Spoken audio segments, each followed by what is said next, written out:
Welcome to the MLB DFS Strategy Show. Confirm, please, that you can hear me, and also like the video while you're coming in. Subscribe to the channel if you haven't already. Hit that notification button so we can get alerts when this show goes live. If you're in chat, if you're in YouTube chat, please just confirm that you can hear me. Try doing the countdown today for the first time. I think it worked. It looked pretty smooth to me. Okay, Larry C says we can hear. Appreciate it, Larry. All right, thank you guys. So I am changing the format a little bit today, going off some feedback that we had in the last show. I decided that we should start by taking a look at what the pros did on the most recent slate. We're going to take a look at the tools, and then closer to the end, I'm going to show you how I'm setting up Fantasy Cruncher, or how you can use Fantasy Cruncher for this slate. So we're going to start by just taking a look at what the pros did. I really want to look at this because I find it really fascinating to see what pros do on a 2-game slate in particular. So that's what we're going to look at first, is the afternoon slate, which was just a 2-game slate. Really interested in me to see, like, did they play batters against their pitcher? How large were the stacks in a 2-game slate? I think it's fascinating. Hopefully you guys find it fascinating as well. By the way, this show is sponsored by Bet365. If you haven't heard the promos already, it's an incredible deal at Bet365 that is only available for people in 4 states. So, sounds too good to be true, but for people in those 4 specific states, it is not too good to be true. Those states, of course, being New Jersey, Colorado, Ohio, and Virginia. We will talk about that a little bit later. But if you live in one of those states, New Jersey, Colorado, Ohio, Virginia, we will have a great offer for you from Bet365. Actually, I'll start by telling you, we do have a deal on these stochastic tools. Since I'm going to be showing you these stochastic tools, maybe you want to jump in, take a look around yourself. We have an MLB 9 for $9 deal. You can get access to all of our MLB content: projections, ownership, top stacks tool, top pitchers tool, top data tool, lineup generator, internal Discord, all that, just $9 for your first 9 days. Click the link in the description of this video, or use promo code PLAYBALL, all caps. I don't know if that matters. PLAYBALL, one word.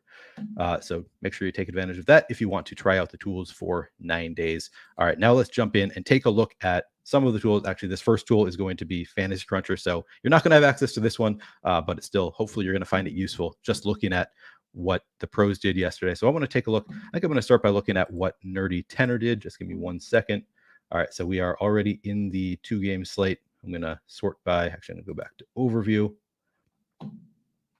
Nerdy Tenor, I think, is one of the more fascinating pros to look at, just because his process involves machine learning, which to me is just magic. I can't do machine learning. I don't really know what it means, but I know that it means he's not necessarily making all the decisions for himself in his lineups. His program is doing it for him. So I find it fascinating to look at, what his program is telling him is optimal in terms of stack types, pitcher versus batter, et cetera, et cetera. So I just want to start by taking a look at what Nerdy Tenor did yesterday.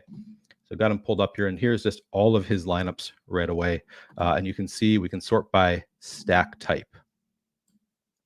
All right, so we'll start here.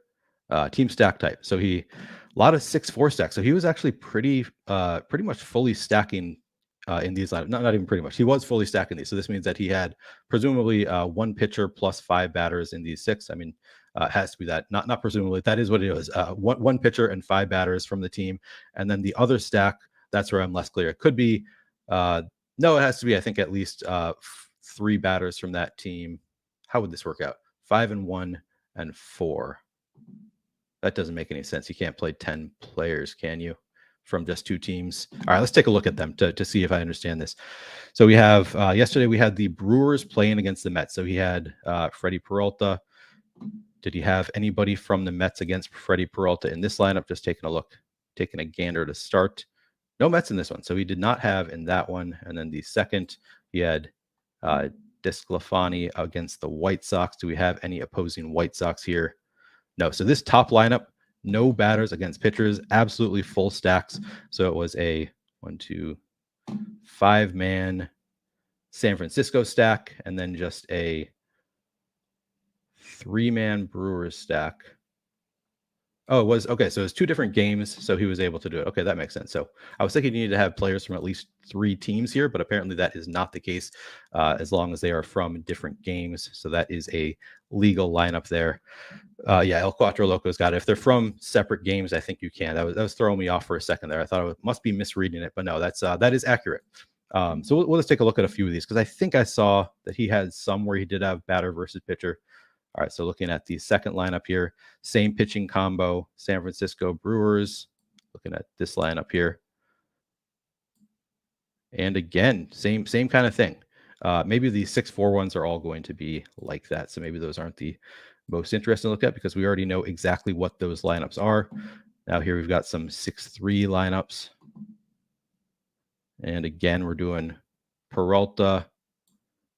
Sorry, we're doing in these 6-3 lineups, DeSclafani, yeah, Peralta, San Francisco, Milwaukee. And then in these ones, obviously, he does have somebody from, okay, the Mets over here. So he has 1 batter versus pitcher, at least in these ones. But if you look at all of his lineups, so going down, at the top, these ones, these 6-4 stacks, at the very top, he did not have any batters versus pitcher because he just played players from 2 teams and did not play, they're obviously not stacking against the pitcher in those ones. So these ones at the top, no batter versus pitcher. But as you going down to the opposite end of the spectrum, 4-2-2 stacks where he is playing several batters versus his pitcher and look at the amount of salary he's leaving on the table in some of these. I mean, some using full salary. Also, this one leaving $4,000 on the table. That's quite a bit to leave on the table. It's the kind of thing you can do on a 2-game slate. I mean, this is MLB. You can do it on a full slate too, but maybe a little bit easier to do on a 2-game slate. But you can see here, all right, Carrasco for the Mets, Peralta for the Brewers, and we've got right away Lamont Wade going against Freddie Peralta, VR against Peralta. So he actually stacked a little bit here against his pitcher. Wait, Crawford, Confortis. We had a full San Francisco stack. Oh, San Francisco was playing the White Sox. I'm sorry. That is not. Those are not all against the pitcher. I was going to be pretty surprised there for a second. So San Francisco was playing the Mets and or the White Sox. These pitchers were facing each other, so it would be other. Okay, so we have Contreras going against Carrasco. Interesting. So we do have. I mean, just looking at the variety of bats he has here, as you saw, was I believe a 3-2-2 stack. 4-2-2-2. Okay, so he had multiple combos of 2 batters against his pitcher. Kind of thing you can do on a 2-game slate that wouldn't do obviously on a full slate. Typically, I'm trying to stack more on a full slate. I think that in general, that's what most pros are trying to do too. On a full slate, they're playing either like 5-man primary stacks or 4-man primary stacks. I don't think there are that many pros who are, doing smaller than that for their primary stack. I've seen some people try and do like 3-3-2. I don't think that is my favorite option on a full slate, but obviously on this 2-game slate, it's a little bit more, you can do things a little bit differently. You don't need to go the full stack here. So kind of interesting to look at Nerdy Tenor's lineups and see just how much of a variety there is. He actually only had one of these 4-2-2-2 stacks total, and then he had a bunch of 4-3-2-1 lineups. And of course, in all of these, when you're getting, it's a 2-game slate. So in all of these, he's got batters going against his pitcher, multiple batters. Interesting there. And we get down to the 4 stacks, many different types of stacks in Nerdy Tenor's lineup set. Let's take a look at somebody else though, because Nerdy Tenor is very unique. I don't know if there's anybody else who plays quite like Nerdy Tenor. So the fact that his lineups look that way doesn't mean that that's the way most pros are going to play. You know, most people don't have lineups being created for them by the program they created. So let's take a look at another Whistles Go Woo, kind of in that same bucket as Nerdy Tenor. So I don't know if he is going to be. Let's take a look at Broflex here. So I'm going to, okay, here we go. So Broflex's lineups. Again, a variety, a lot of 6-4s. So he did a lot of full stacking, presumably not against his pitchers. Do we have any Brewers or Giants? Or sorry, anybody other than Brewers or Giants in the bats here? No. Yeah, so I don't think he's stacking against his pitchers here, but doing very full stacks at the top here with the 6-4 all the way down to some 6-3s down here. I would imagine that this is where we start seeing some pitcher versus batter.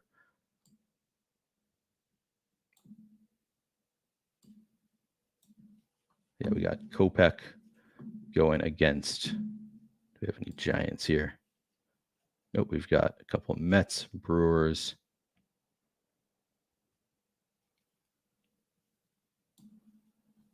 All right, maybe we don't in these. Oops. Do we not have anybody going against the pitcher here? All right, so we've got Peralta and Kopech. Do we have anybody from opposing teams here?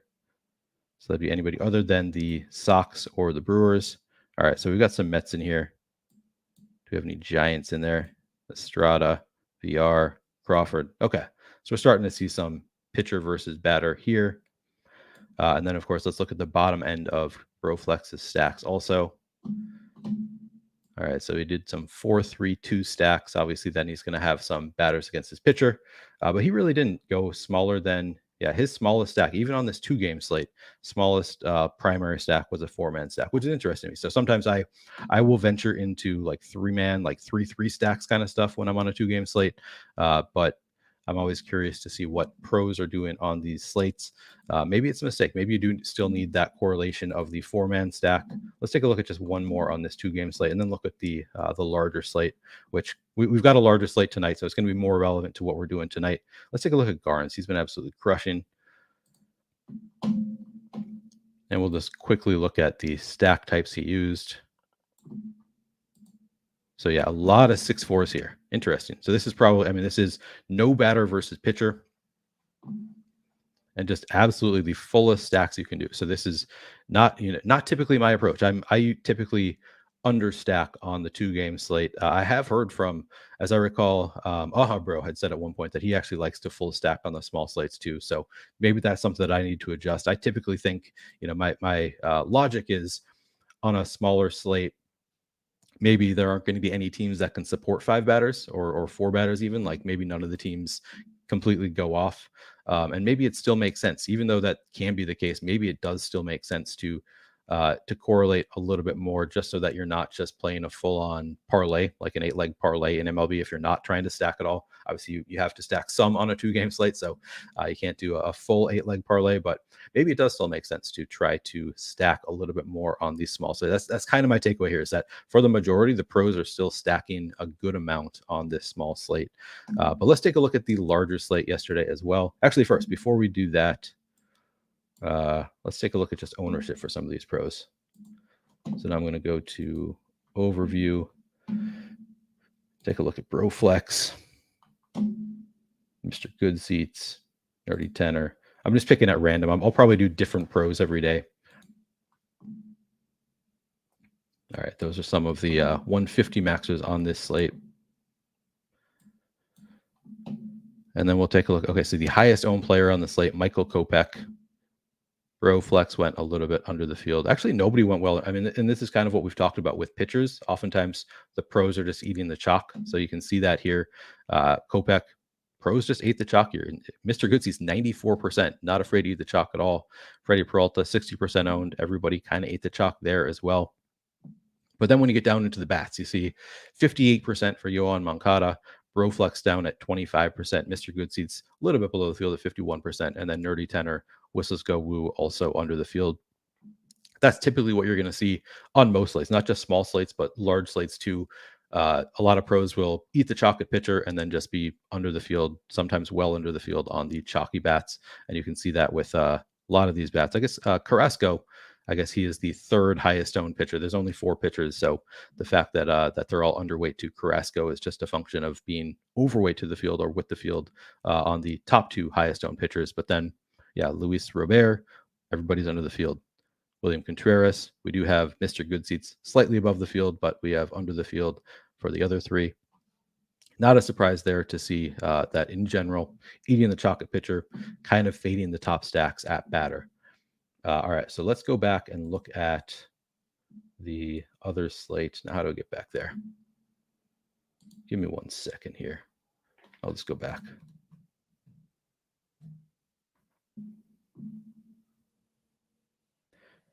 Re-entering lineup study. All right, so now let's look at the main slate from yesterday. The relay throw. Head into that one. And again, take a look at what the pros did. Friend of Stochastic, Peter Hanley, won this tournament with just 40 lineups in there. Took down $100,000. That's always good to see. Nice job there, Peter. Let's take a look at some other pros. All right, let's take a look at what Alex did here. Arguably the greatest DFS player of all time. And let's see what his stacks look like. So this is, and here I'm not going to look at like batter versus pitcher because I can almost guarantee none of the pros played batter versus pitcher on a slate of this size. So I just want to look at the stack types for some of the top pros, and this will be a little bit quicker here. All right, so we had some 6-3. I kind of wish they just wouldn't include the pitcher in the stack types. I feel like it kind of throws off the whole conversation because as we're going down, some of these like 5 might include, it might be a 4-4 with the pitcher. So it's a little bit harder, and they do show it over here, but kind of wish they just wouldn't include the pitcher in the stack type. Maybe that's not easy to do programming wise. Okay, so we see some 5-man naked stacks with the pitcher. Some obviously these are some, I think 5-3 and 5-2 stacks with the pitcher up here. And then does he do all 5-man stacks on a slate this size? And I'm assuming that these are all bats. Some of these 5-man stacks could be a 4-man stack with the pitcher. And then we get some 4-4s down here too. I'll pull up chat, see if any of you have advice for looking at this easier. But I think that for the most part, he's just doing 5-man and 4-man primary stacks, which makes sense. It's a large slate. Alex and I talked about it. The more correlation you can have on these large slates, the better. And then some 4-3. That's sort of interesting that he did some 4-3 stacks, to be honest. Surprises me just a little bit. That is what took it down actually yesterday was a 4-3 stack. So I guess if there's no pitcher, it's a 4-3-1. I do those kind of stacks too. So I guess it shouldn't be that surprising to me, but kind of cool to see that, Alex isn't just, and not a surprise to see that Alex isn't just like running one set of 5-3 lineups and letting it go. And that's kind of what I'm going to do later on. I'm going to show you within Fantasy Cruncher, I'm going to create a variety of different types of stacks. So I'm going to be looking at 5-3s, 4-4s, 5-2-1, 4-3-1, all the different types of stacks. And we're going to look at which ones look the best, because I think that there are kind of pros and cons to all of the different types of lineups within these. But I think that is good enough for looking at Alex's lineups. Let's see what some of the other pros did. We'll go back to Nerdy Tenor here. Wait, okay, I got to go back here. Let's take a look at Nerdy Tenor again on the larger slate. Because again, I find him to be one of the more fascinating pros to look at because of the machine learning aspect of his program. And again, we're just going to look at the stack types real quick. So again, some 6-mans, which includes the pitcher, and then a whole lot of 5-man stacks for Nerdy Tenor. Okay, we're getting to the point of the program where I've got a frog in my throat. I'll start drinking water here pretty soon. Okay, some 4-mans here. Does he do anything? And then, okay, he did do some 3-3-2 stacks. Interesting. So this is I kind of think I like to look at Nerdy Tenor's lineups as a way to kind of try to get ahead of the field, because I think sometimes if you are using things like machine learning, I think that his program looks at what everybody else is doing and tries to figure out what is going to work versus the field. So I think it's interesting to look at Nerdy Tenor's lineups, probably more so than a lot of pros, just because of the machine learning aspect of his program. And again, I don't really know what that means, so I could be way off on how advanced machine learning is, but that is my belief, is that because he has machine learning involved in his process and it can look back at what everybody's doing on every slate, you can kind of try to get ahead of the field by looking at Nerdy Tenor's lineups. I see, what was Peter in chat? I saw somebody congratulating him. Maybe he wasn't here. Maybe it was just a shout out because he took down the slate last night. Good to see you all in chat, though. Thank you for coming back to the show. I know some of you didn't find it too enthralling when I started the program by just listing off a bunch of the numbers last time. So hoping that this is a better way to start the show. Maybe people will find this a little bit more interesting to look at what pros are doing. Jimmy Hayes, what is a good score for a 2-game slate? Honestly, it changes. There's no right answer for that, because some slates are going to have 4 ace pitchers. Some slates are going to have a bunch of shit pitchers and the bats are going to go off. So you can't really, there's no real right answer to what is a good score on a 2-game slate. I'd say at least it's rarely going to be under 120 or 130 that you win. I think even on a 2-game slate. Maybe I'm wrong about that, but in general, it's clearly going to be less than like an 11-game slate where it's 180 to 190. But I think on a 2-game slate, it's hard to say. Yeah, Stephen Leibowitz. What's interesting is where that line falls between differentiation and a bad idea. That is true, but that's why I find Nerdy Tenor so fascinating, is because I think that generally he's going to have the right idea. He's obviously, if you've watched him in any kind of interview, you can tell he's a super smart guy. And I think, the fact that he's incorporating machine learning in general, we're going to find better ideas looking at Nerdy Tenor's processes, I think. But let's keep looking at some others. I do find this really interesting, how much of a variety there is in Nerdy Tenor's stack types. Kind of cool to see. But let's take a look at some other pros, see if that's like a trend that's going on. Did Brick play this one? He's always fascinating to me. He's got his own sims. So we will go, take a look at Brick's lineups. Maybe if Ricky D played this, we can look at his as well. All right, team stack type. Starting with some large at the top, not a shock there. Bunch of 5-mans, 5-3s, 5-2-2. So that would be a 4-2-2 with the pitcher on the 4-man. Okay. And then actually one of the twos might be a pitcher as well. So, it's hard to know exactly how it is, but I'm not going to look at the lineups specifically. I don't think, unless you guys want to, we can try that one of these days, but it's a little bit harder for me to, keep track of the actual lineups I think looking at the stack types gives us a pretty good idea of what is going on here. But a lot of 5-2 stacks. That was, I think, my primary last year. I ran a lot of 5-2 stacks the past couple of years. I think I'm actually going to go for a little bit more variety this year. We'll take a look at that a little bit. Bunch of naked 5-man stacks. I think that has been a little bit more common in the past couple of years. I think there was a little while after people discovered stacking that 5-2 was the primary. Maybe I'm wrong about this, but it feels like 5-3 full stacks was the primary for a while. Like right when when pros started stacking, it was a lot of 5-3s, probably just because not much of the field was stacking. So there was a ton of edge in just doing that. Maybe now it's gotten to the point where it's, you kind of have to level up, where everybody in the field is trying to do 5-2, 5-3 stacks. So now just using 5-man stacks maybe has sort of an advantage in terms of differentiation in some ways. But going down, all of the stacks have 4-3, except for just one 3-3-2 stack. It's interesting. He just had one of those. But in general, using primary stacks of at least 4 or 5 in almost all of his lineups. Not a big surprise there on a slate this size.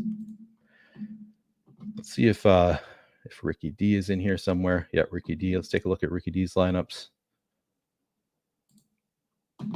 Another very interesting player, plays against the grain and has been winning for many years. Let's take team stack type, starting with a bunch of 6-3, which I'd imagine are actually 5-3s with the pitcher. 6-2, probably 5-2 with the pitcher, could be 5, and then one-offs with one of them stacked with the pitcher. And then a bunch of 5-man naked stacks with the pitcher, some 5-4s, and a lot of full stacks here. Yeah, so Ricky D didn't do any lineups that had less than a 5-man primary stack. He had a bunch of primary 5-man stacks, and then one-offs, some 5-man stacks with 2, and then some full 5-3 stacks, but no primary stacks less than 5. Kind of fascinating to see. Like, these are all some of the best players on the planet. They all have kind of different looking lineups. I mean, I still think most of them, it would appear most of them are still mostly running very large stacks. Let's take a look at OCD OBV. Maybe he'll be the final player that we look at. Team stack types. Yep, 6-mans to start, some 5-mans, and then some smaller stacks, 4-3s, so 4-3, and then one off type lineups for OCD. And then again, I want to look at the relative to the field, how many ownership of the pros relative to the field. So I'm just going to pull some over here. Take a look at Alex, BK Ryder, Rick, Broflex, Colts. I'll do different pros on different days. I realize that I'm switching over some of the best players in the world. I just kind of wanted to get a mix here. Throw Josh in there. Okay. So the highest owned player on the slate was the cheap pitcher, Hunter Brown, 43% ownership. Alex went above the field there. BK Ryder went above the field. Brick right with the field. Broflex well under the field on Hunter Brown. Was not a believer in Hunter Brown, maybe. DeColts double the field almost. Giant Squid had 0 of Hunter Brown. So that's a different approach. Kind of interested there. And then Josh was right with the field on Hunter Brown. Nestor Cortez, then we had 31% ownership. Alex under the field. BK Ryder well above the field. Brick well above the field. Broflex above the field. DeColts completely fading Nestor Cortez. Giant Squid underweight to the field. And then Josh just a little bit above the field there. It'll be more interesting when we get to bats. So George Kirby, again, the 23%, not especially chalky, but Alex ate the chalk right with the field. BK Ryder double the field. Brick above the field. Broflex right with the field. DeColts more than double the field. Giant Squid and Josh under the field on George Kirby. And then when we get to the bats, we see Rafael Devers. This is interesting to me that we had so many above the field. So this is contrary to what I was saying earlier. This surprises me a little bit that we had these 3 above the field on Rafael Devers. But 21% ownership for Devers, 37% for Alex, 26% for BK Ryder, and then 28% for Brick. So fairly, these guys willing to eat that chalk, whereas Broflex, still 15%, not that far below the field. DeColts faded him. Giant Squid a little bit under the field, and then Josh half the field there. Brandon Lau, again, Alex ate the chalk, double the field on Brandon Lau. BK Ryder a little bit above the field, Brick above the field. Broflex slightly below the field. DeColts faded. I did not realize that Steve took so many hard stands in MLB. He's that's really an interesting way of playing. That's kind of what you expect to see with Ricky D as well. Actually, I'll pull him over here. I think that's what he's what I think of that as being the Ricky D approach, taking very strong stands on some players. But looks like DeColts takes it to another level, and Giant Squid to some extent too. Interesting to look at that. O'Neill Cruz, we have BK Ryder with the field, Alex and Brick above the field. Some fades here with the Colts, Broflex, Josh, Ricky D, and then Giant Squid right with the field as well. Any in particular players that you guys wanted to take a look at from yesterday? Anybody you were wondering about that you want to see, or anything you want to see just about the slate in general from yesterday, other than just looking at what the pros were doing here? Ken Roddy asked, Neil, what's your general approach of hand building 1 to 3 lineups on large slates like today? So typically for me, I do 3 different stacks on most slates. There will be some slates where like there's one stack that I look at and I think somehow this stack's only 5% owned and I think it's going to absolutely crush, and maybe I'll do all 3 with that. Most slates, I think on especially this large, I'm just going to pick out 3 5-man stacks that I like, and I'll probably try to build out a 5-3, but if it doesn't fit perfectly, I'll do a 5-2. So I'll find a primary stack that looks like it has some positive leverage, good odds of being the top stack in the top stacks tool. And then from there, I'll probably try to build out a 5-3. Most of the time, even when I'm hand building, I am building 5-3 stacks. It does change kind of a little bit slate to slate, but I think tonight, if I'm hand building, I'm probably going to build out 5-3 stacks with stacks that just look good in the top stacks tool. Okay, TTID forever. I was interested in how it applies from a FanDuel perspective. Neil, thanks in advance. So it applies similarly to FanDuel. The problem is we can't look at it. At one point we could. At one point we could pull that up in Lineup Cruncher. FanDuel just made it impossible to pull data from their site, so we don't actually have the option of looking at FanDuel here, unfortunately. But it's going to generally be the same thing. The pros are going to be playing 4-4 stacks, 4-3 stacks most of the time. Some will do like 4-2-2 kinds of stacks, or even like 4 and then a one-off, maybe occasionally. I still think for the most part, though, it's going to be most pros are going to be doing 4-3 and 4-4 stacks on FanDuel. Dennis Fogey, that's not true, Neil. You can look at FanDuel. All right, hang on one second. Let me go back. Maybe it varies like sport to sport. I used to be able to look at FanDuel all the time I wanted to. Let's see here though. Okay, you're right. We can actually look at FanDuel, so I'm going to do that. Sorry about that.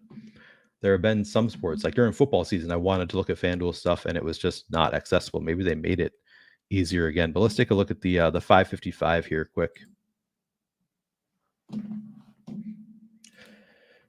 And we'll just go quickly. I know most people here are DraftKings players, but FanDuel, it's a cheaper entry to get into the large field tournament. I do quite enjoy the FanDuel product as well for baseball. So we'll start with Alex right away, and we'll just take a look at stack types.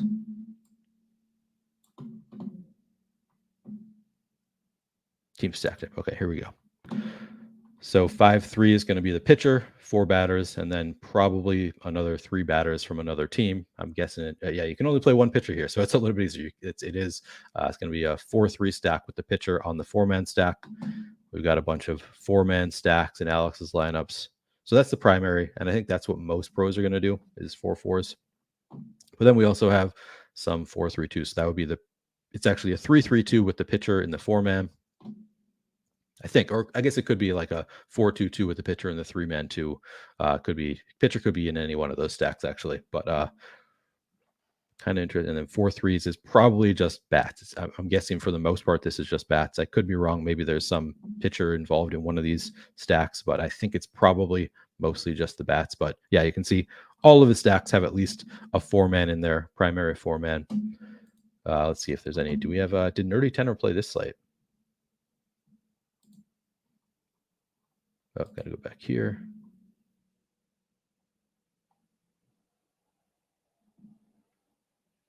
Oh no, he's like Purple Octopus. Is that right?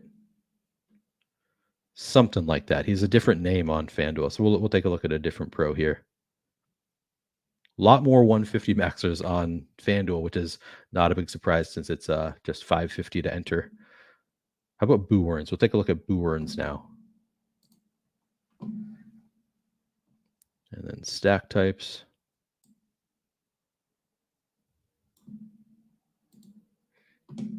So yeah, a lot of 4-man primary stacks. So Boo Earns actually got off the board here. A bunch of 2-2-2 stacks. And then some 2-2-2 with one couple one-offs. Huh. That is interesting. So I've never really looked at Boo Earns all that closely, to be honest. I know he's a great player, wins a lot all the time, but have not looked at his stacks. I also wonder if, to some extent, pros are going to be more willing to get off the board, experiment a little bit on FanDuel, just because it is cheaper to enter. Like you have so much less at risk on FanDuel relative to DraftKings. So I kind of wonder if that's kind of what's going on here, if he's just experimenting with different stack types here. Yeah, hell yeah, Eric. Hit the like button. I don't ask for that many times. I always forget, but I appreciate you, Lindquist, in the chat, reminding people, please do hit the like button if you have not already. And yes, Skol, maybe that's all we have to root for right now. Fucking Timberwolves killing me. Arnie Schmidt says, Neil, if you want to remove pitchers from stack, go to settings in top left, uncheck count pitchers in stack. Oh, that seems really simple. Okay, well, thank you. I will check that out. Top left. Guessing that's in the overview.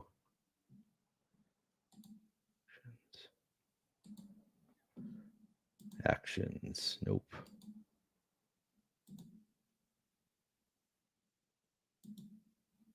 All right, I'm clearly not in the right spot here. If anybody can, if you can lead me to where I need to go, Arnie, I'd appreciate it. If you can tell me, am I in the wrong screen here? Oh, it's up here. Settings. Ah, there it is. Thank you. Thank you for that advice. I did not realize that. All right, and then we'll go back to the tournament, and we will go back in here to the 555 overview. And then who do we want to take a look at here? I guess we can go back and look at Alex's again. Oh, we see B Calicor. This is does the projections for us at Stochastic. This is Lee, who you may have heard us talk about in the on the NBA streams. He does the projections for us. Great player himself. But let's take a look at Alex's lineups. Go back there. Now that we've removed pitchers from the stack types, that is very helpful. Thank you.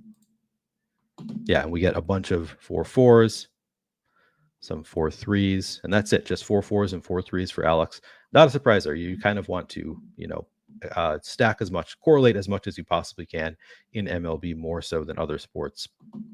But I think is that a good enough look for you guys for looking at the last slate? Yeah, Ryan Remo, are you going to talk about today's slate? Yes, I am, Ryan. I will pull that up now.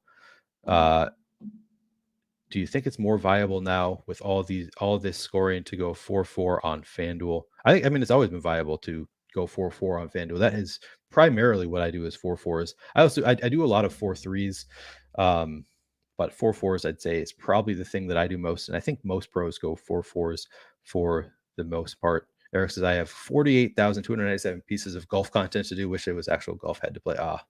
Yeah, Eric is a hardest working man in the business, maybe. Does so much content, puts a lot of work into it. Yeah, TTID is 2-2-2-2 kind of leveling yourself. Never saw that before.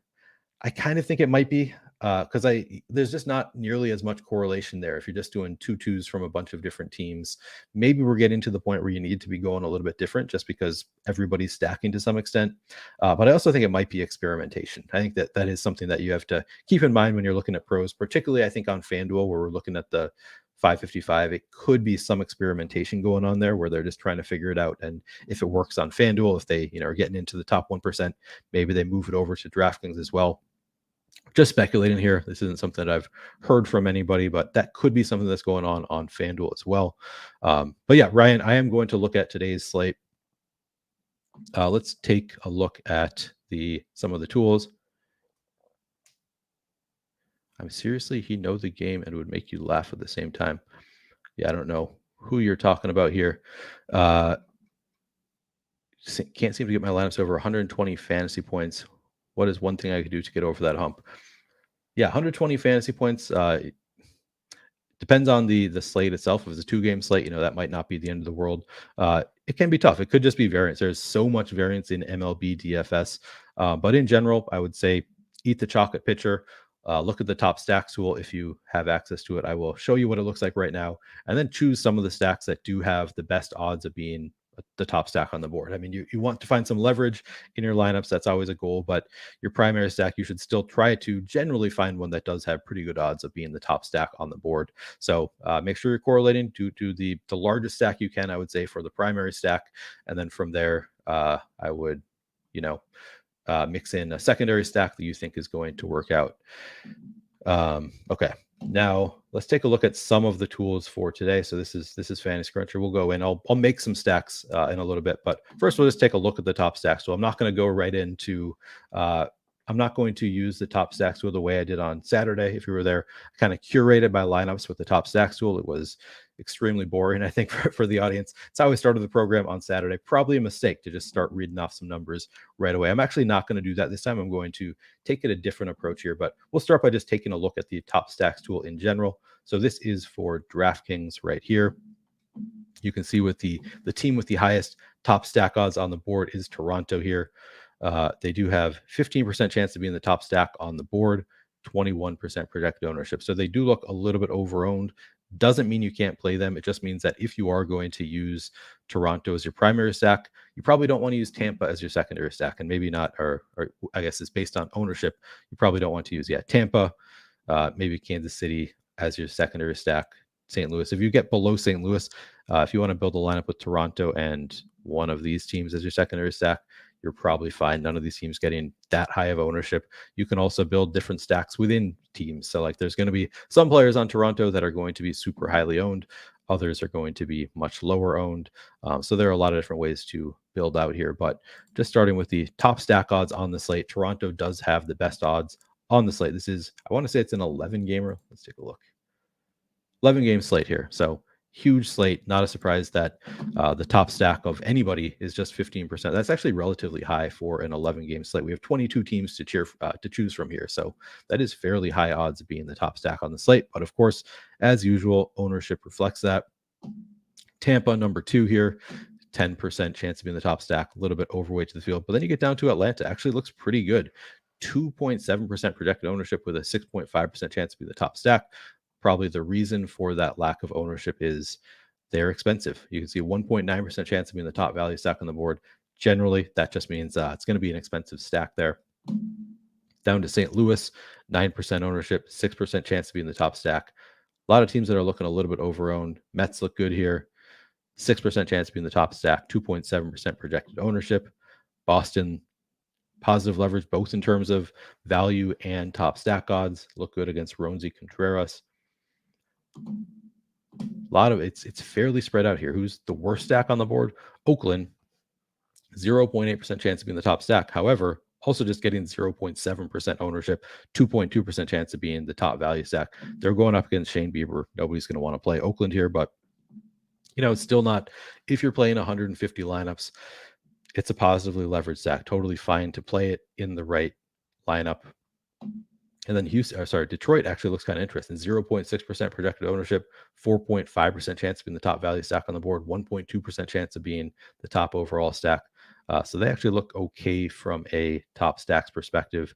In general, I'm mostly trying to focus on playing some teams that have better odds of being the top stack. I usually don't feel the need to go down to like Oakland here.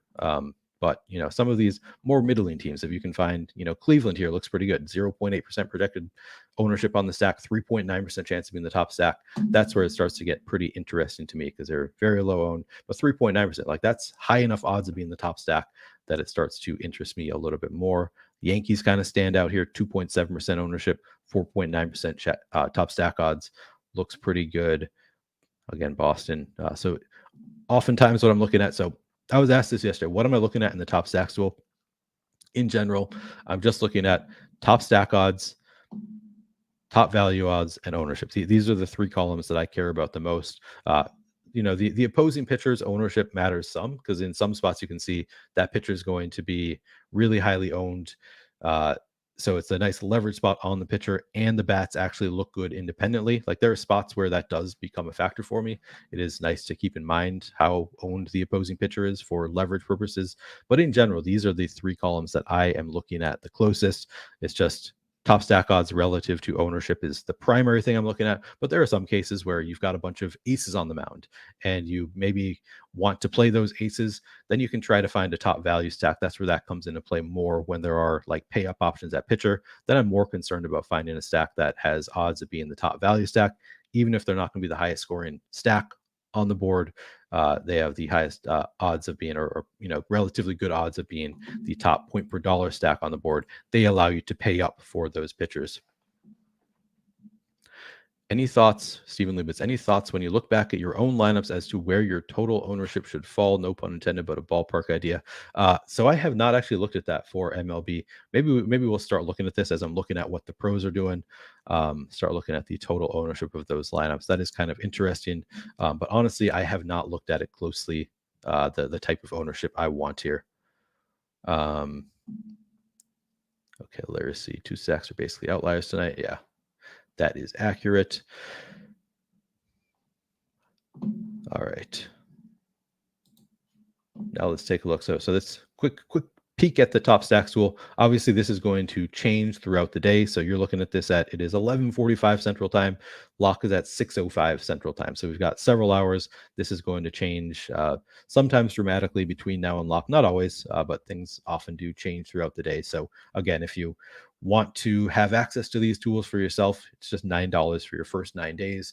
Use promo code. Oh man, I'm forgetting the promo code. It was it's the link in the description of this video, or you can use promo code PLAYBALL to get access to these tools. I guess I'll stop here as long as I'm telling you about that deal. I'll remind you about the Bet365 deal that I kind of teased at the start of the show, just for people in New Jersey, Colorado, Ohio, and Virginia.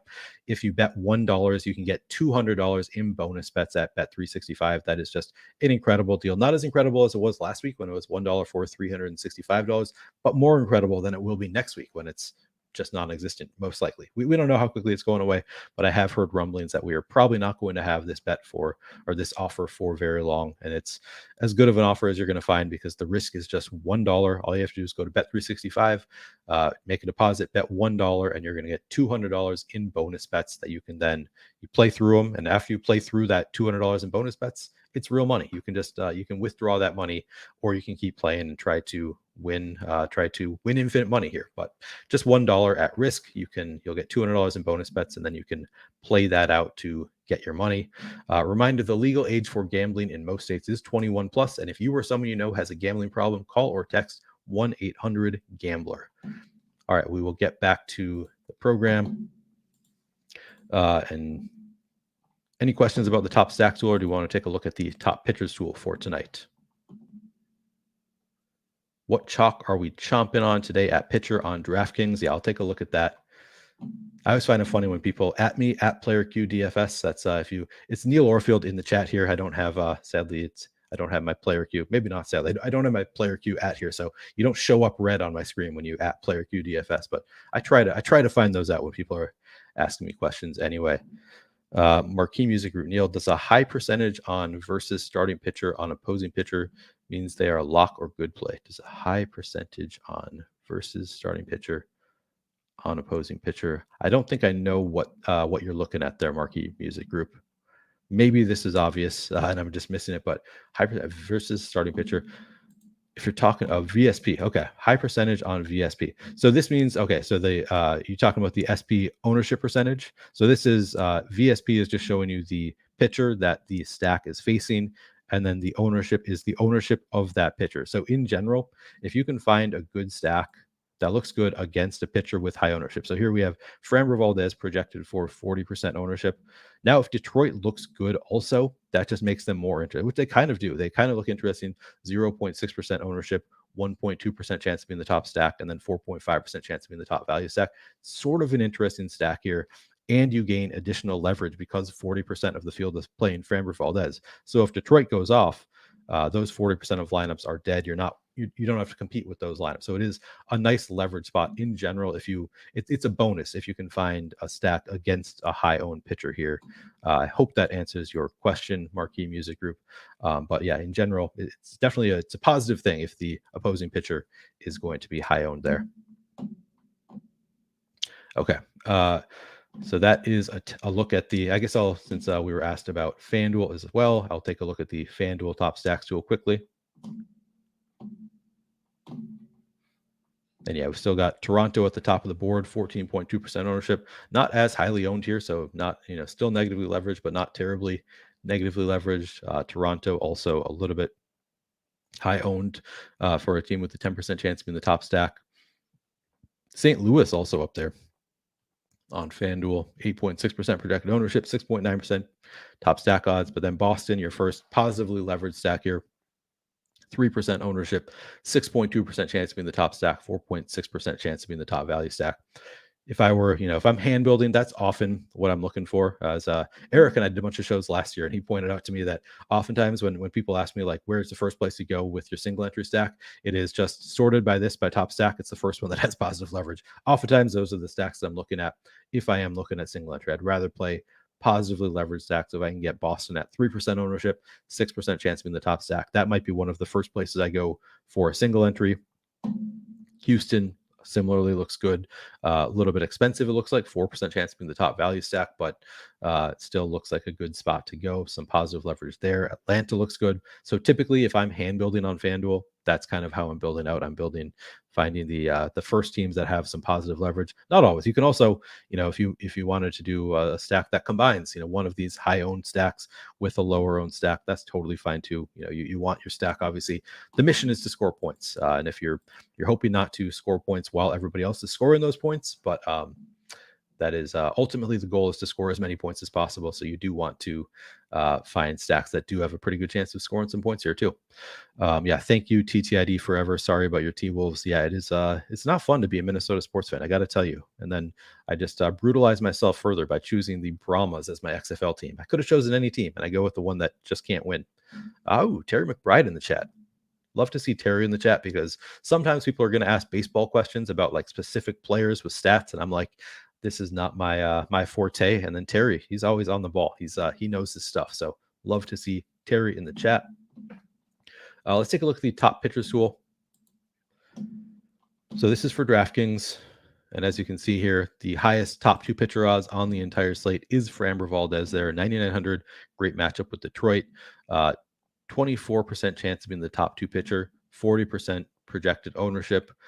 I know I saw Larry C in chat. So we talk often about what I'm doing as far as setting a cap on pitchers. I think I'm this year more inclined to follow the lead of the pros, which is I'm going to be less restrictive with my cap. So oftentimes last year I would set it at like 30%. I think I'm going to change that and maybe allow for like up to 40% more often on pitchers. I am sort of going to change my approach when I have time to do so, which I will go over here in a minute. Let me see if I have a hard out here. If I need to get out, probably won't go too long here, too much longer. We're at almost an hour now, but I do want to see if I have anybody coming up right after me. So just give me 1 minute here. Yeah. All right, I will. I was trying to open that somewhere else. Hang on 1 second here.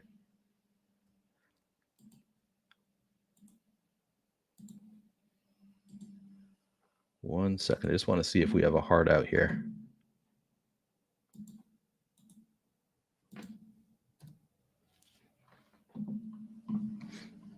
All right, so I have next show is at 12:30. So yeah, we do have a hard out, but it's not immediately at noon. So I will show you a different approach on Fantasy Cruncher as well. 1 second. What the hell is that drumming noise? I don't know. Anybody else hearing a drumming noise? Eric Hoffman in the house. DFS Hofbrau King. Good to see you, Eric. I apologize for the drumming noise. It's probably my mouse. I'm not sure though. But yeah, sorry about that. Okay, looking at the top pitchers tool, again, I'm more willing these days to eat some chalk at pitcher. So I might be changing up the way I approach that a little bit. But in general, you can see here, Framber Valdez projected for 40% ownership. There's negative leverage here. But I think in general, the reasoning that that pros are willing to eat the chalk at pitcher more so than bats is that pitchers are a little bit more projectable. They're just, there are many more instances for pitchers. So like a batter will only get 4 or 5 opportunities generally at the plate to put up a score. It's not, all that rare for Mike Trout to go 0 for 4, 0 for 5, even in a great matchup. The best batters in the game can fail pretty easily, whereas the best pitchers in the game, they're going to have their opportunities. They're going to have many opportunities to do well. So generally, pitchers just more projectable. And even though we see here 24% chance of Framber Valdez being a top 2 pitcher with 40% ownership, so negative leverage there, you don't necessarily need one of the top 2 pitchers or 2 of the top 2 pitchers in your lineup. You don't need the optimal in MLB. So even if Framber Valdez is the 5th best pitcher on the slate, but he's within, 3 points of the other 4, or 4 or 5 points of the other 4. But those guys are all pitchers that are going to be like 1% owned often. And so it doesn't really hurt you that much to be to have fewer fantasy points than some of those pitchers. So it's more viable to eat the chalk at pitcher, which is more projectable, and then get different at bats, where it's there's a lot of variability in the bats. So you see pros often eating the chalk. So maybe Framber Valdez, maybe the pros do get up to 40%, maybe even higher than 40% on Framber Valdez, despite the negative leverage here. Luis Castillo, similar thing. Often the case, the top pitchers are going to be over-owned relative to the top 2 pitcher odds. Not the end of the world though in baseball, but you can see here it's all the expensive guys at the top. We don't have any super cheapies working their way into the top of the board in terms of top 2 pitcher odds. You have to go down to Steven Matz before you get somebody truly cheap here at 7,500. But he looks good. 4.9% ownership, 8.4% chance of being a top 2 pitcher. Does make me like him a little bit better. It's obviously a very tough matchup with Atlanta, but I think they still have some strikeouts in their lineup. So, it's a tough spot for a pitcher, but if they can get through, they'll probably get some strikeouts. So not the end of the world there either. But yeah, in general, willing to eat some chalk at pitcher. Again, this data will change between now and lock, so don't just look at this and lock this in as what we're projecting for tonight. But it's probably going to give you a good idea of what it will look like. And then the top batters tool. Honestly, I've never really used the top batters tool. It's more something that you'll use if you're a hand builder. I think it's more useful for hand builders, and it is useful for hand builders. But you can see you can go position by position and look at who has the best odds of being the top fantasy scorer at the position. Wilson Contreras for St. Louis at catcher, MJ Melendez, Alejandro Kirk, Danny Jansen. A lot of pretty good looking catchers here. Catchers in good spots here. First base, got Vladimir Guerrero at the top, Paul Goldschmidt, Pete Alonso. Kind of a drop off here. That's interesting. So Vlad Guerrero has really pretty high odds of being the top scoring first baseman here against Chris Bubich. Mookie Betts, Marcus Semien, Gleyber Torres at second base. I'm going to jump into Fantasy Cruncher here in a second. And I am going to start. I'm just going to build out some lineups real quick. I'm just going to spend about hopefully 15 minutes, and then maybe we'll call it a day at 12:15 or so Central Time, Real America time. Bo Bichette, yeah. So Toronto, you can see why Toronto looks so good as a top stack, because their bats are all they're among the best or at the best of their position in terms of top batter odds. And you see there, Matt Chapman all the way down here. 4.2% at third base. And then outfield, because you get to play three, we do the top three odds instead of just the top overall outfielder. Aaron Judge, 11.5%. Man, salary is up there, though. Going to cost you $6,500. George Springer, again, here's Toronto. George Springer looks great. 8.2% chance of being one of the top three outfielders. The ownership obviously going to be there. You actually get some leverage on Aaron Judge, but again, it's because of that price tag. But a lot of nice options here. All right, but let me take a look at Fantasy Cruncher now. And I know some of you don't want this to be a Fantasy Cruncher show. This is not meant to be a Fantasy Cruncher show, but I do just want to take a look at some different stack types. So I'm going to set up here, get through this quickly. I'm just going to right away pitchers. I'm going to set a cap at, I think for the purpose of this exercise, maybe I will go, no, I'll go 40% here. Pitchers. On bats, I'll go 3%. And then I'm not going to go through and curate according to the top stacks tool this time. What I'm going to do instead, I'll show you. All right, unique players per lineup. I'll move it to 2 here. Nothing with the salary cap. I never do. Hitters versus pitcher. You're not going to allow any hitters versus my pitcher on a slate this size. I'm going to use a little bit of randomness here. And then for the purpose of this exercise, here's what I'm going to do. We've got 11 teams on the slate. Sorry, 11 games on the slate. I'm going to, it's 22 teams. I'm going to start with some 5-3 stacks. And I'm going to make a variety of lineups. Let's set it at 5%. So we're going to make just a wide variety of different types of lineups here. I'm going to add a secondary stack. That is a 3-man stack. Actually, I'm changing my mind. I'm not going to go all that low. I'm going to go to maybe 7%. Still get a wide variety of different types of lineups, but they are going to be some of the top projected lineups, top projected stacks. And then a 3-person, I'm going to go to 12% there just to get a wide variety here. And then I'm just going to crunch out. We're going to take a look at some of the lineups and try to decide if some lineups look better than others. So I'm starting again here with the 5-3 stacks. The obvious benefit to 5-3 stacks is most correlation. That's the most possible correlation you can have in lineups. You're fully stacking both your primary stack and your secondary stack. You don't have any one-offs. Max correlation here. So if you can get 2 teams going off, your lineup is looking good there. So that is the biggest benefit to 5-3 stacks. The biggest downside to 5-3 stacks is you're being more restrictive. So the more restrictions you put on Fantasy Cruncher, the worse your lineup is going to project, which matters more in some sports. Doesn't matter as much in MLB, but it is still a factor. Like you still want a lineup that projects pretty well in MLB in general. You want a lineup that, has a chance to put up a big score. So it matters some, but the more restrictions you put on, the more difficult it's going to be to create positive lineups. The other thing is with the 5-3 stacks, you might be more likely to run into probably not dupes. Like that's not a huge concern in MLB, but your lineups might end up looking more close to some others because of the way combos work. There are going to be teams that have that fit together really nicely. So maybe one team is going to have a great shortstop, third baseman, and second baseman. Another team's going to have a great first baseman and outfielders. Those teams are going to come together frequently in stacks. The more you stack it up, the more restriction you put on there, the more it's going to force in some stacks that maybe are a little bit more common among other players. So that's kind of one drawback to a 5-3 stack. But in general, a strong type of stack. So here I'm going to create, let's do 60 5-3 stacks.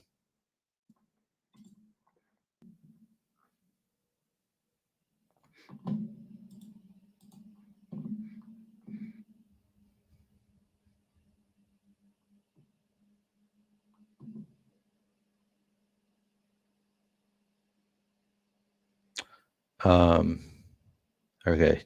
I would really enjoy a show like that where you go over Rewind to see what people are doing and going over different ways to do things. I'm not as familiar with Rewind. I thought that Rewind is just looking at your own lineups. Is that not correct? Maybe I haven't used Rewind like some people do. I look at lineup study to look at what other pros are doing, which is obviously what I did at the beginning of this show. But I am not as familiar with Rewind, to be honest. Yeah, Neil lives with a 6-foot cartoon mouse who plays the drums. Yes, exactly. Yeah, Eric, it's the Viking drum beat. Exactly. Yeah. Larry say FC question. I do a different randomness for pitchers and hitters since hitters have more randomness. Yeah, absolutely. That's totally fine. I know. So I did a high stakes episode with Peter Viles, bro, and he actually does like different for every player. He actually looks at the range of outcomes for that player and does different randomness based on those players. So yeah, it's definitely totally fine to do different randomness for bats and pitchers.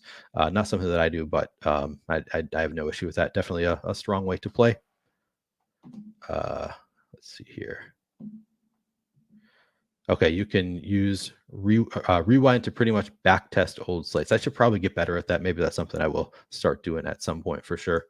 Okay, so I just set, as you can see, I just created 65 3 stacks. Now I'm going to go back in, and this is something that is kind of easy to do. So you go back into team stacks. I already set the percentages. Now I'm just going to do the same thing, but it's going to be 5-2 stacks. Now 5-2 stacks, obviously slightly less correlated than 5-3 stacks. It's also going to generally, I would expect these to be higher projected because you're not forcing things in quite as much. So in general, it's going to be 5-2, and then the highest projected player who fits in with that particular stack. It's also maybe more likely to be a little bit more different from the field because you're not forcing in teams that have combos that fit together really well quite as much. If you can fit teams together that, as a 5-3 stack, maybe don't have the best combo, but if you're leaving out one player, you're not forcing the teams to fit like a perfect puzzle. It'll project a little bit better, and then maybe it's a little bit easier to get different from what some other people might be doing with those team combos. So I think that there are some benefits to doing 5-2 stacks. So now I've got that going, and now I'm going to go back and run another 60. So I'm just going to add 60 more teams.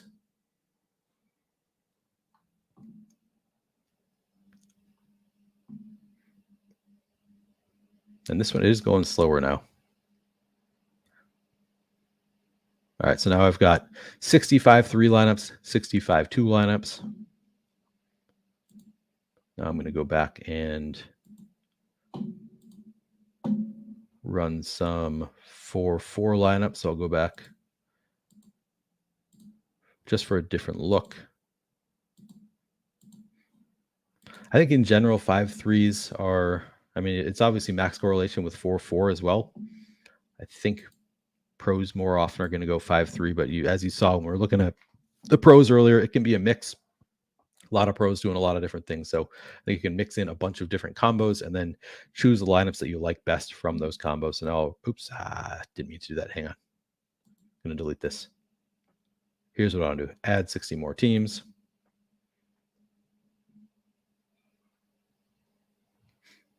So I think if you have more time, this is actually a better approach than what I showed on Saturday, is to crunch out more lineups than you want to use and then just choose the lineups that you want from that group. Look at the different combos that you have within those groups, different combos of players, and just choose lineups from the set. So now we have 65 threes, 65 twos, and 64 fours. Let me go back in and do some 4 threes.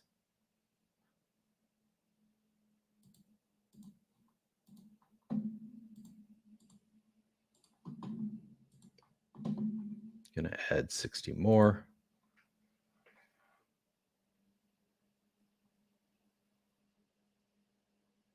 And then I'm going to do one that's just a 5-man primary stack with no secondary stack. And then we'll call it good.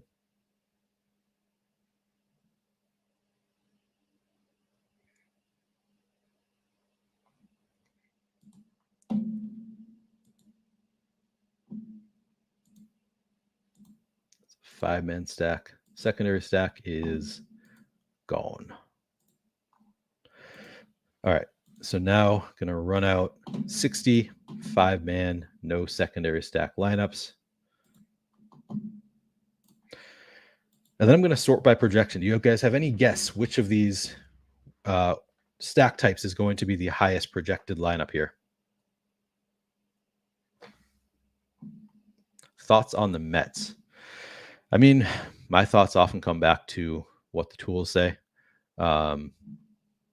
Which, looking at the top stacks tool, we've got the Mets going up against Wade Miley. Is this on FanDuel though? Here, I'll take a look at. I think most people are asking questions about DraftKings, so I'm going to go to DraftKings. On DraftKings, we are projecting the Mets 6% chance to be in the top stack on the board. Yeah, they look good here. 2.7% projected ownership, 6% chance to be in the top stack on the board. Wade Miley on the mound for Milwaukee. It's in Milwaukee. Yeah, I mean, the Mets look pretty damn good in the top stacks tool. So definitely a strong stack for DraftKings as of right now. All right, so now we have 300 lineups with 5 different stack types. Now I'm going to sort by projection, which again, this is MLB, so you don't necessarily the highest projection, not always what you need in MLB like it is. Like in NBA, projection matters so much. MLB clearly matters less. Interesting though. So we have a 5-man Blue Jays with it's a 5-2 stack Blue Jays with Rays. This is probably not a lineup that I would choose here though, because if you look at top stacks tool, those are our 2 top stacks on the board, but they're both pretty highly owned here. You're going to have probably a stack that a lot of people are going to be playing something similar if you go with that primary stack there. That first stack on the board here. So this is our highest projected stack on the day, but probably not the one I'm going to play. I'm curious if how many of these at the top in terms of projection have both Castillo and Framber Valdez. So those two, 9,500, 9,900. Yeah, if you can fit in the two of the highest projected pitchers along with the highest projected stacks, it makes sense that these are going to be the highest projected here, but also going to be super highly owned. Ownership projection 217%, 229% for the second one. This one being a 5-3 stack. Here we've got a one-off G-Man Choi to go with the Blue Jays. And, oh, no, this is a 5-3 stack. Okay, so here we have the third stack on the board. We've got, again, Castillo Valdez, full Blue Jays stack, but then we have 3 one-offs in G-Man Choi, Brandon Lau/Lowe, and Tyler O'Neill. Again, never remember how to pronounce those names. But looking at the top, we get a lot of Luis Castillo and Framber Valdez. Takes us down to this lineup, which is projected for 194 ownership. So we actually dropped down the ownership a bit for this one. Julio Urias with Framber Valdez, full. Looks like this is a 4-3. So we got 4 Tampa players, 3 Blue Jays, and then Nathan Eaton as a one-off. Kind of interesting there. And so if you are using Fantasy Cruncher, I know I said I'm not going to try to make this a Fantasy Cruncher show, but what I would do if you are using Fantasy Cruncher is unselect all of these lineups. I'm going to create an empty crunch.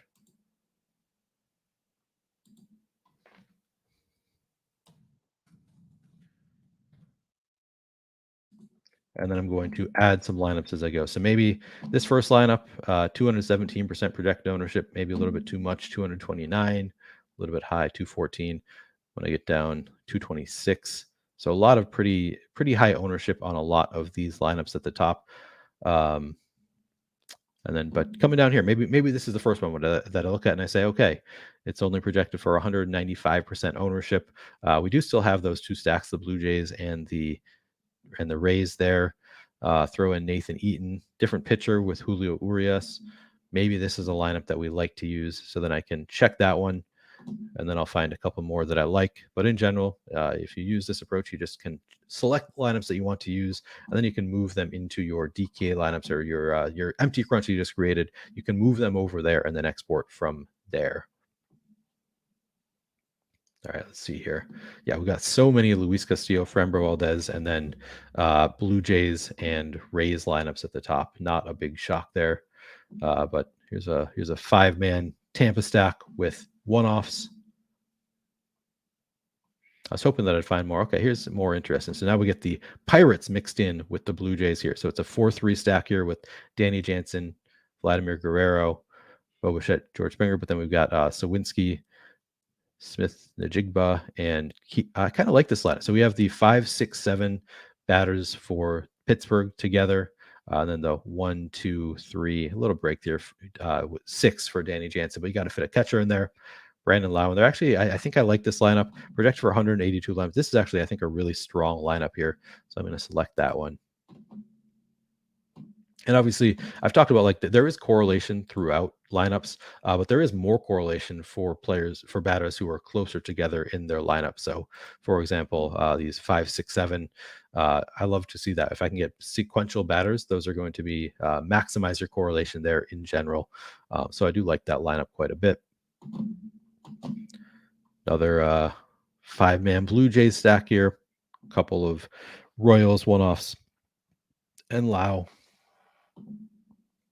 This one's kind of interesting as well. So now we've got the Rangers 3, 5, 6 pretty close together in that stack. Then we've got this looks like it's a 4-3 stack. Yep, with Yordan Alvarez. I like that stack. Generally, if I have a one-off, I prefer it to be a star player rather than like just somebody who's 2,000 and projects okay for 2,000 but doesn't have huge upside. That's another thing that Peter Viles has talked about that he does sometimes that I have not gotten in the habit of doing but might start doing is grouping out some of those like bad chalk cheap guys and say only use them if they're in a stack. That's something that I know Peter does that I've thought about doing, haven't really implemented yet, but that is something that you can do.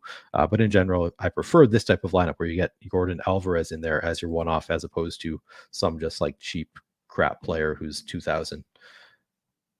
All right, so now I've selected a couple lineups here. Another one of these Pirate stacks, but now I'm looking at, so I already have a Blue Jays and Pirates. I haven't moved it yet, but I've already selected one. So I don't know how many stacks I want of the Blue Jays with the Pirates.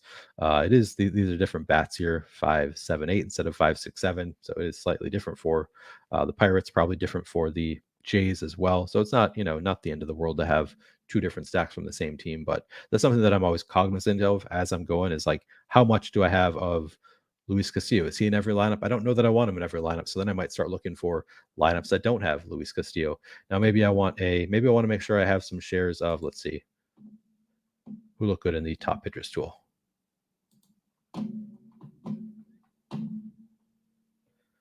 Steven Matz looks good in the top pitchers tool. Maybe I'll see if, do I have any Steven Matz here? Okay, so I've only got 11 to choose from, but let's see if we have any good lineup candidates with Steven Matz in at pitcher.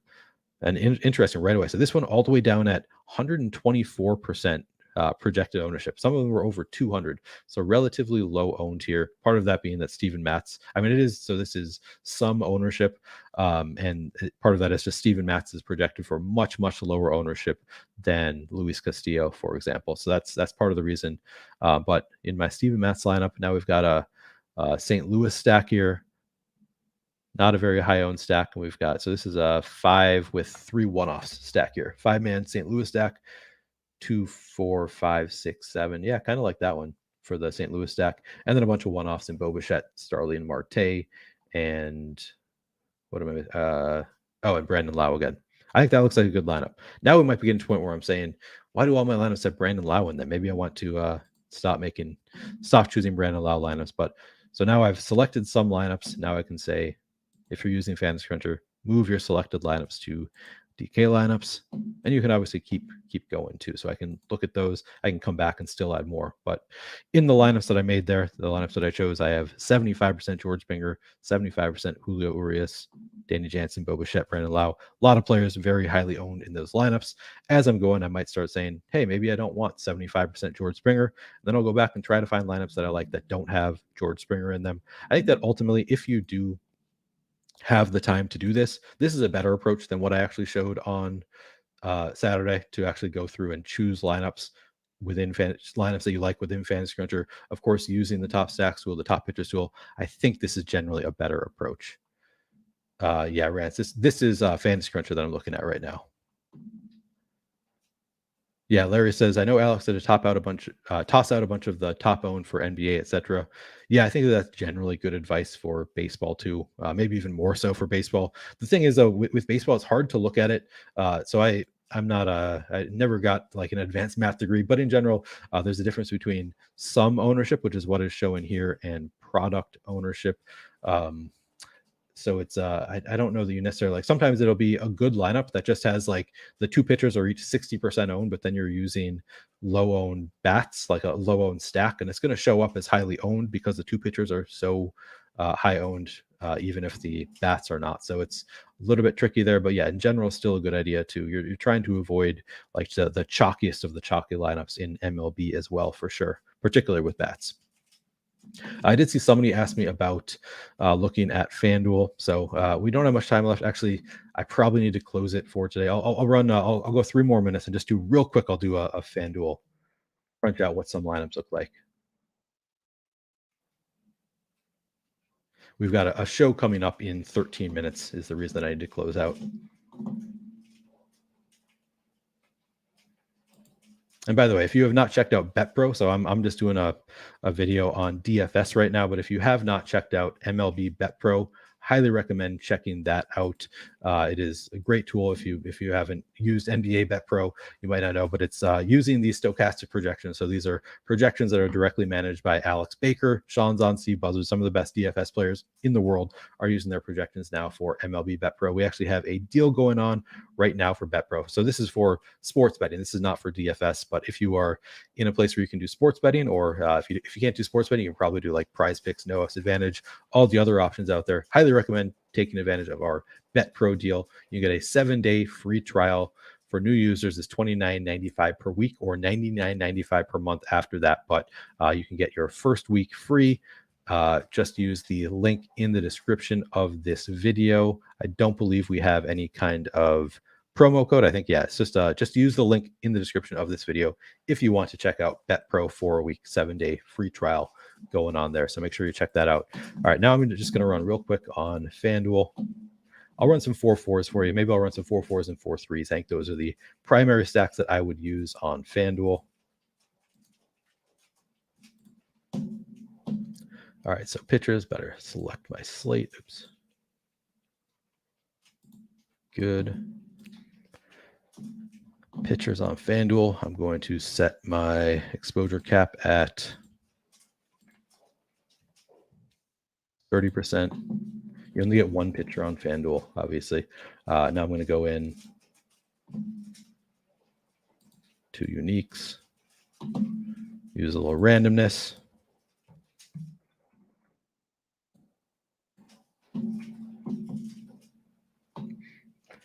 And we'll do again. I'll go a little bit higher here since I think I'm going to make fewer lineups. And then I'll do a secondary stack.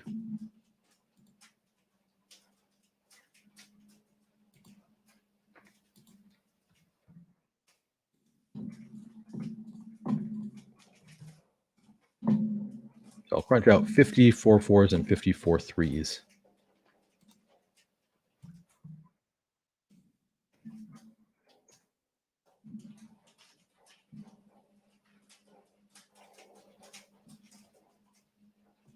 Which are, for me, on a slate this size, I don't really do anything other than 4 4s and 4 3s.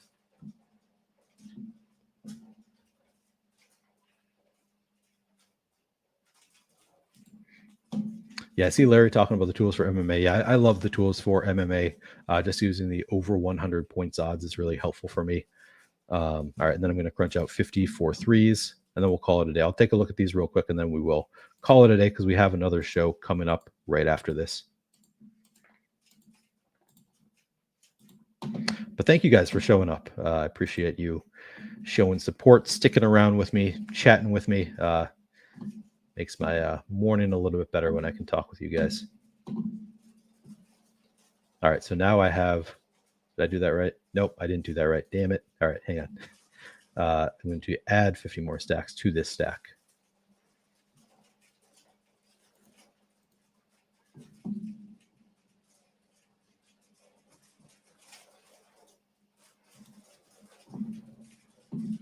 All right, so I've crunched out 100 lineups here. 50 of them are 4-4 lineups. 50 of them are 4-3 lineups. I'm going to sort by projection.